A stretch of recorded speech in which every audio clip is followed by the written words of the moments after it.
Ano nga ba itong Shopee on-time delivery? Tara, alamin natin.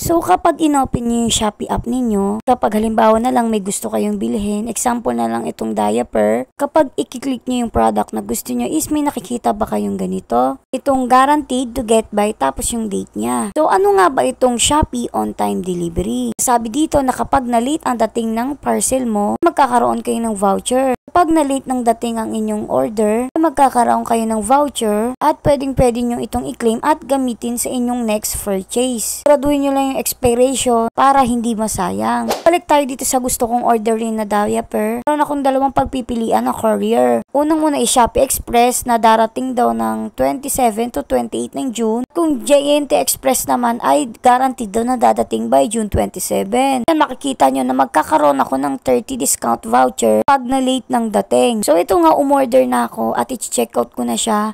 Pero pumili muna ako ng shipping option ko which is JNT Express yung pinili ko kasi nga June 27 siya. Yung date na in-order ko to is June 25. Titingnan natin kung after 2 days ba ay darating na talaga siya. So ito na nga 2 days later, day ay June 27. Makikita nyo na parcel has been delivered. So yan ipapakita ko sa inyo na na-delivered talaga siya ng June 27. So ito, akala ko nga nung una ay hindi siya darating talaga. Parang late na nag-notify sa akin si Shopee na darating nga na order sa akin. Ayun nga, natuwa naman ako kasi na-deliver siya agad at umuulan pa nga yata nung araw na to. Sakto rin dahil mauubos na yung diaper ng anak ko. Ang tama-tama na dumating siya agad. Pero kung dumating to ng June 28 ay makakakuha ko na discount voucher which is yung 30 pesos nga. So yan, kiklik ko lang yung order receive. Pero later ko na lang siya i-review dahil hindi ko pa nagagamit mismo yung diaper. So yun nga, sana may natutunan kayo sa video na ito. Kaya thank you for watching. Yun na.